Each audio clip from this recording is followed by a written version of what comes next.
Okay, everybody, welcome. I'd like to call the meeting to order. I'm just going to take a moment to recognize we've got a volunteer in the audience here. Zachary Schneider is going to be paging through the agenda. Kind of an experimental feature tonight. We think he'll be able to provide you at least with a little bit of extra information that previously wasn't available. Or was available, actually. I think the point is it's available online, and you're welcome to download it and take a look. Everything that we do as a council is discussed in full, and the motivations or the reasons that we do what we do are usually really well documented in the package, for the most part. So welcome.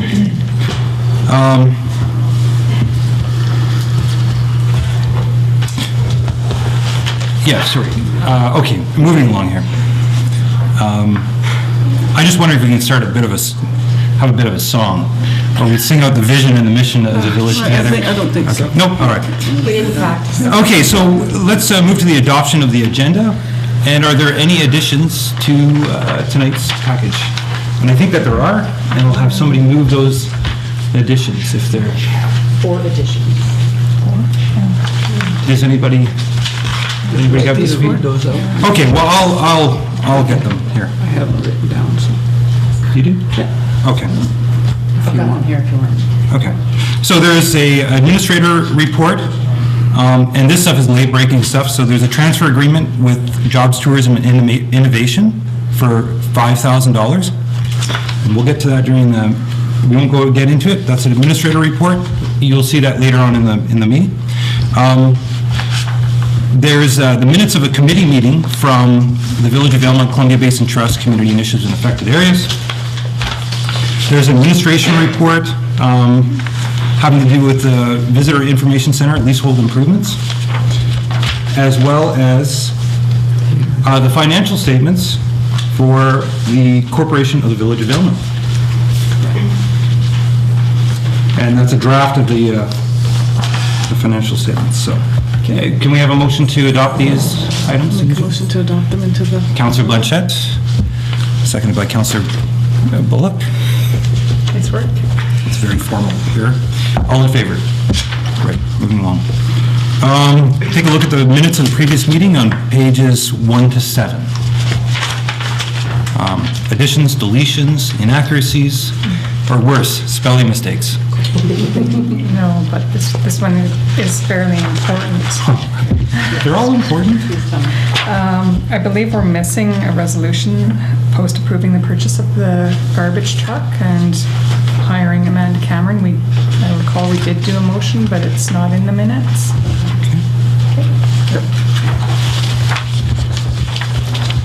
That's a substantive one. Okay, that's good. And any other additions or deletions and omissions? Okay. Councillor Salt? Oh, yes. Okay. Sorry. In public comment, there's an amount that doesn't look quite right. I think it's supposed to be 11,000, but I think the second last bullet.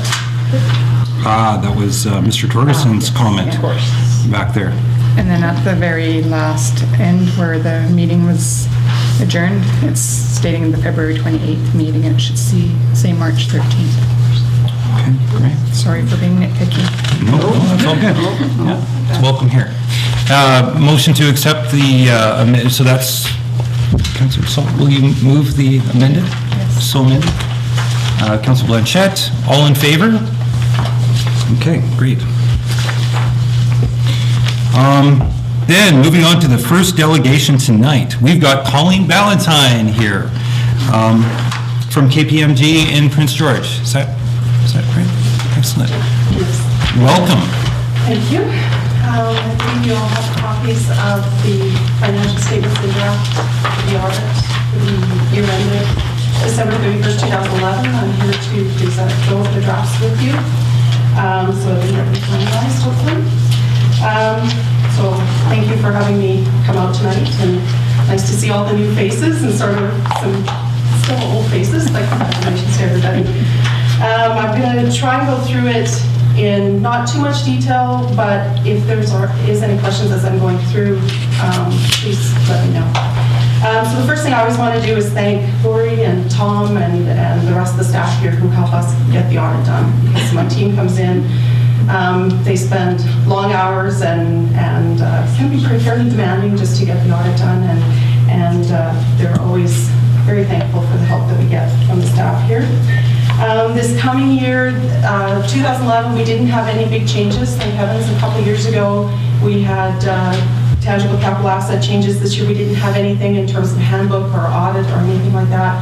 This coming year for 2012, there's some changes coming through, but nothing that I think will impact the village financial statements. So hopefully we'll have another year that's kind of status quo without a lot of changes. Flipping over to page 1 is the management's responsibility, and Tom and Lori signed that, just saying that they've taken responsibility for the financial statements, the controls that the village have, things like that. So that's just their representation. Flipping over to page 2 is our audit report. So that's where we opine on your financial statements. This year's audit report is clean. There were no issues that we couldn't resolve. There weren't any issues. It was a really good audit. We had no major findings or anything. So it was a really good year. The second page of the report, last year they made the report 2 pages. The second page is actually where our opinion is in the top paragraph there that indicates that the financial statements are all in no material misstatements. Just the other thing I want to draw your attention to on the report itself is today's date. So that was a change last year where we had to have draft approval of the financial statements before we can actually release them. Hopefully after tonight we'll be able to release them at today's date. So we take responsibility for the financial statements until you have taken the responsibility back by motion. Flipping over to page 4, we have the statement of financial position, which is also known as the balance sheet. Basically covers the assets and the liabilities of the village. Just at the top shows the financial assets, which are broken down between cash, accounts receivable, and the investment that you have in the community forest. And then the liabilities down below, accounts payable, deferred revenue, long-term debt resides there. The important number here to me is the subtotal there. That is the 2.3 million, which is your net financial asset position. And that's a really solid financial position to have. In some cases, because debt is classified as a financial debt or a financial liability, and the assets used to that debt finances are down underneath this number, to have this in a positive position is really strong. So the fact that you've got your debt, because it has to be repaid with the cash that is shown in the financial assets, the assets that relate to the debt are down below, and you are in a positive position. So it's a very strong position. Just some other highlights.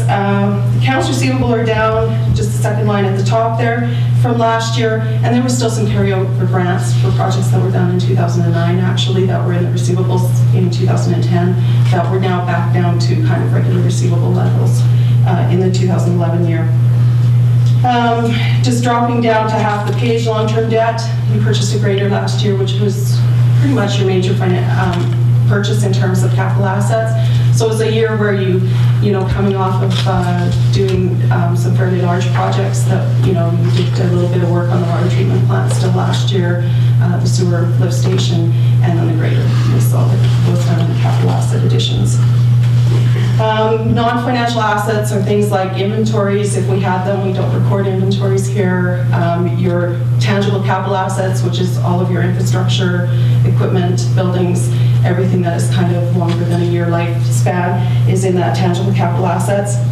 A few years ago, we were never depreciating tangible capital assets in municipalities, and we changed that in 2009. So now that is a net book value number based on your cost or estimated cost at the time we did the transition, minus the depreciation that we've taken up to date.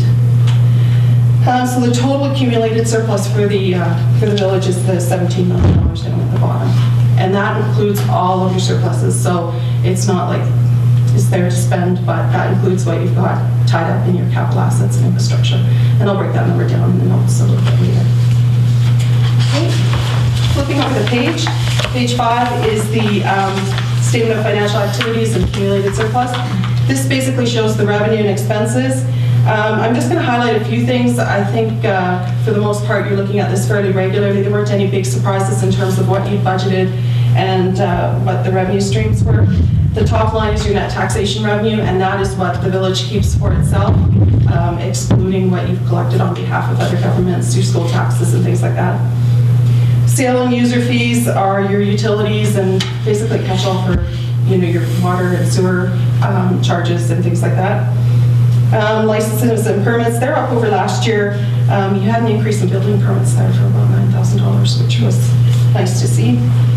The hotel resort tax is the 1% and 2% tax, and basically what we reflect as revenue is what you've actually spent in terms of, and the rest of it, if you haven't spent it, sits on your balance sheet in deferred revenue.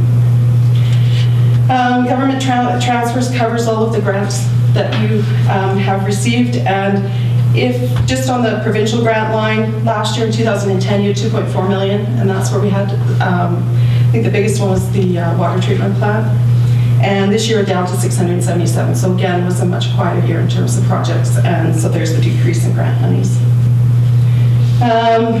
And so the total revenue year over year, you budgeted $3.1 million, and you came in at just under the $3.1 million. So pretty solid in terms of the budgeting and what was generated. In terms of expenses, we break them down by client classification. Again, not any too much in way of surprises. The only thing to point out is that in general, our administration, water transmission and waste treatment, you are not budgeting for amortization expense right now. We are putting that through, so that's why you see the difference between budget and what your actual expenditure is. Otherwise, everything was pretty much in line with what had been budgeted and the projects that were done. So the annual surplus at the end there, third line from the bottom, $577,000 versus last year looks really large, $1.9 million. Again, that's because of the grant monies for capital projects flow through into that number, and then we allocate that to your equity and assets, not to surplus. So it looks like a large number, but it doesn't stay there for future spending. Okay, any questions so far? Just the one, if you could go over the point that you made, and I don't even have the words for it. Just the water and transmission and distribution, you were saying that there is a depreciation that goes on there, is that? Yeah, so when we're depreciating the water or the sewer infrastructure, yeah. Amortization expense in the water fund was $137,000, and that is not in your budget. So your actual expenditure for water is $376,000 versus a budget of $289,000. I see. So the amortization expense is in there, makes it look like you're over budget, when in fact it's just due to the fact that it's the amortization expense. Thanks. Okay, same with the sewer and administration assistant. Any questions? Okay, flipping over the page, this was a new schedule last year. What this does is it takes your surplus and kind of boils it down to the change in your financial assets that we looked at on the balance sheet or the statement of financial position. So the change, if you flip back to page 4, the change between your net financial assets, the $2.313 million versus the $2.220 million, is the $768,000 shown on this page. Okay, so what it does, accountants in their world decided to take out your capital expenditures, which used to be expensed on your income statement, and put amortization expense in. This statement kind of takes the expenditures, the amortization out, puts the expenditures back in. So what we used to do, if that makes any sense. But otherwise, I won't spend too much time on. I know I'm shaking my head on it. Flipping over to page 7 is the statement of cash flows. And this statement kind of tries to equate everything that's happened in terms of cash. So anything that has not brackets around it is a cash influx or a source of cash, and anything that is bracketed is a use of cash. So we start out with your annual surplus of $577,000. We add back the amortization because it doesn't create any cash cost to you. And then we go through various changes in your account. So if your receivables go up, it means you didn't get cash in, so we bracket it because it's a use of cash. Your payables go down, you put cash out to pay down your payables, so it's a bracketed number. And really, the only other thing to highlight on this schedule is that you borrowed $143,000 for the grader. Your net debt repayment was $80,000. So that's kind of an in and out of cash there. Other than that, your acquisition of tangible capital assets, 2 million last year because of mainly the water treatment plant. This year, minor in terms of the 3 projects that I mentioned previously. Okay, shows a net increase in cash over the year for $847,000. The next few pages, or several pages, cover notes to the financial statements, and what these do is provide a little bit of additional information that isn't necessarily apparent in the numbers that are presented in the first statements themselves. There weren't any changes this year from last year, basically everything, so I'll go through these fairly quickly. If there's any questions as I go along, please feel free to ask. The first note 1, which covers about 4 pages, is the significant accounting policies of the village. This basically says how you're recording things. So it covers your revenue recognition, covers the rate of amortization of your assets, covers the trust fund treatment, the investment in the community forest, how we're accounting for all of that stuff. We don't change these year over year, and if we do change them, we have to go back and restate. So they're usually fairly consistent. And this is the place when we have new rules, that's where we would put that in here if something changed. So the first page is pretty low-key. The top of page 9, Roman numeral 4, just covers the investment in the community forest. And the way we account for that is we pick up their income into your statements as one line. And that's the standard practice for the community forest, which is a wholly owned subsidiary. The rest of it covers the revenue recognition investment income. Flipping over to page 10, note FI covers your amortization rates for the tangible capital assets. And this is based on a capitalization policy that was set a couple of years ago when the TCA changes came through. So this mandates how we are depreciating your assets. Flipping over to page 11, note 2 just provides a little bit more information on what the accounts receivable balance is made up of. So taxes receivable were $226,000 versus $184,000 last year, so a little bit of a change. And then there was one item, or a couple of items that went up to tax sale last year, and this year you had no tax sale properties, so that's good. Flipping over the next page, page 12 recaps the investment in the community forest. Basically, accounting rules require us to present a brief overview of their balance sheet and activity to the end of December, and that's presented on this page. Flipping over to page 13, just provides a little more detail on note 4, which is the accounts payable, and then 5, which is the development cost charge reserve fund. And that shows us a liability now as another change with PSAB rules a few years ago. It used to be shown as part of equity as a regular reserve fund, and because it's an obligation to pay for something, we have to reflect it as a liability under financial statements. Flipping over the page, covers long-term debt, so just a little bit more information on the debt. So the village has 3 debt issues out there right now. And you'll see the first one for the grader, and that belongs to the general fund. And then the other 2 are the water fund.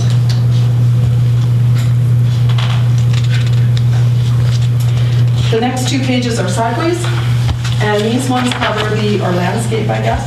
These cover just the details on your tangible capital assets by classification. So this is where you'll see, so you have land, you have your buildings, machinery, equipment, the roads, and then we have the water and the sewer infrastructures. It shows you the cost and how much we've depreciated them, how much the depreciation was in the current year, whether we had any additions or disposals in each of the classifications, and down to the bottom net book value. This page covers 2011, the next page covers 2010, same information.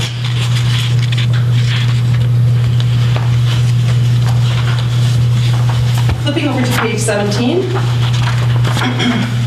this is where this breaks down the accumulated surplus. So $17 million number that I pointed out on the face of the financial position statement, this is how it breaks down. Okay, so the top numbers, the first one, the invested in tangible capital assets, $13 million. So $17 million of your $13 million of your $17 million surplus is covered off by your capital assets. Okay, so while it looks like a large number, it's sitting in your infrastructure, basically, and your roads and buildings and everything. Then we get down to the 3 funds. So the general fund has unrestricted, as noted there. The water and the sewer fund also have nice surpluses. And I remember a day, because I've been coming out here for a while, where those weren't so positive, so it's nice to see.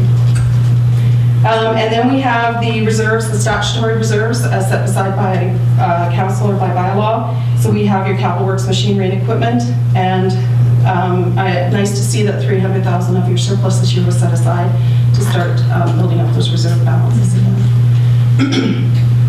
The only increase in the land sales and the MFA unexpended funds one was the interest earned on those funds. And then down the MFA unexpended funds, that relates to some sewer borrowing from previous years, and 55,000 of that went to the sewer lift station. So that's how that 17 million breaks down. Note 9 starts at the bottom of page 17. This basically covers commitments and contingencies. And commitments are where the village has entered into a long-term arrangement for something, usually extending more than a year, maybe the rental of premises or equipment or things like that, where you're committed to a payment or something. Contingencies are potential obligations, so potential liabilities. They're something that aren't real yet, but could be real in the event of something happening. Because you're a member of the regional district, you may be responsible for some of their debts if they can never meet their obligations, so that is a standard note. B covers off the commitment that you might have in terms of the debt issue because you borrowed through the MFA. If there's ever an issue on somebody not making payments or something, you may also be responsible. When you have a debt issue, they hold back a certain percentage and retain that in that event, so it's there, and we've disclosed that in these notes.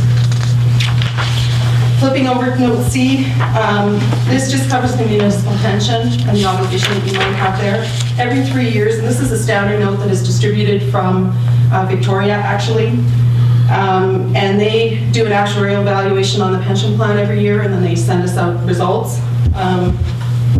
It's in a deficit or an unfunded liability right now, so I'm hoping that will turn around. The last valuation was done probably at the lowest point of the market, so of course then it looks really bad. Most other years it's been surpluses, and next year will be the updated valuation will be next year. So hopefully either next year or the year after we'll see that turn around, if the market comes back. D is just a standard note that indicates that you collect and remit taxes to various other levels of government. So your regional district is in there, school taxes, RCMP, etc.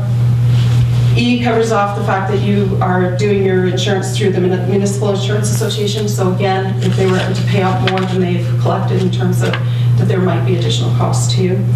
I've never seen it happen, but it's a potential. Note F just covers the sick time that we accrue based on your policy. And that's it for commitments and contingencies. So flipping over to note 19, just provides another breakdown of the taxation revenue. So how much you actually collected, and then how much was transferred to the other governments. Coming down to the net number that the village kept of $729,000. Flipping over to page 20, government transfers. This just provides a little bit better breakdown of the government grants that we received during the year by classification. We split it between provincial, federal, and other.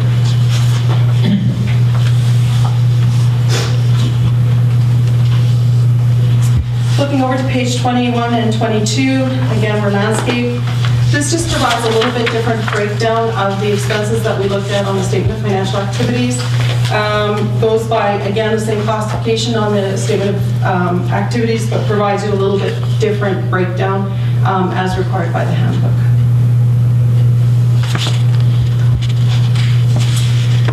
Page 21 is 2011, and page 22 is 2010.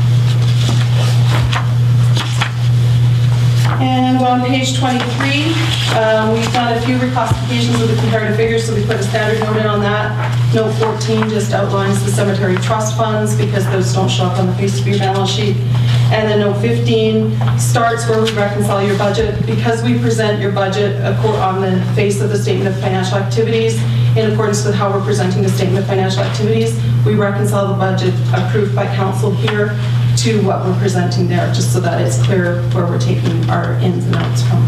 And the next page shows the table that shows the budget numbers that were approved in your financial bylaw and how they've been presented in the statement of financial activities.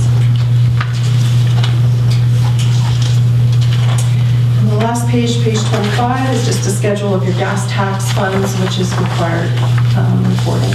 So we just show the cash coming in, whether it was spent or not, and this year it was decided to carry that money forward, so it's sitting in deferred revenue on the face of your balance sheet for now. Any questions? We've got some heavy-hitting people on council here with accounting experience. They're, Christine's got her calculator there checking the numbers. Yeah. Well, I've got a couple questions. We're tied in with the regional district and the MFA in terms of we're part of a network that secures loans that they take out. And I just wonder if you could give us a sense of, do you think these guys are solid? Like, I think they're solid. pretty solid? Okay. Hope I'm not quoted on that. You may be. AAA credit rating doesn't hurt. Okay. I've been doing municipal audits for, I hate to say, probably 20 years, and have never seen an issue with any of them. So, knock on wood. Right on. But, Yeah, and that's kind of a neat thing, and that speaks to when the regional districts and the municipalities get in to decide to finance another municipality, they team up and they use their pooled resources, and they're really, everybody's neck is on the line. So it means that goofy things don't get through. Like, it's like if no one has a harebrained scheme, don't go to the regional district or the MFA to try to get funding, because they'll be like, nah. But pretty interesting. When will a draft be available to the public? Maybe that's a question for staff? We have to sign it off. You guys have to approve it first. Yeah, And then right. it'll be posted on the web. Okay, it'll be posted on the web right away? Or pretty quick? As soon as you guys give us the okay to And do we brought that. final copies, hoping that we were going to be good, so. Okay, all right. Well, I just think the font could have been a serif. No, it's very nice. Sorry. Colleen, thanks so much. Thank you very much. Any questions from council? Thank you again, and Thank you. good work by staff and your staff as well. Again, thank you. Yeah, and thanks for coming out. And I just feel sorry for our guests in the audience that they weren't able to. It's quite interesting if you got the playbook, but that'll be coming, and that's all part of the procedure. And I understand that this is your guys', and we need to sign off on it before we do that. And that makes And that was sense. a change in the rules that we had last year, Okay. unfortunately, sorry. Yeah, no, them's the rules. But we will make sure that these guys have every opportunity to. Okay, thank you so much. Thank you very Should we move to receive that report? Do you want to do a motion to receive the financial statements, or do you want to hold off on that? It's up to you guys.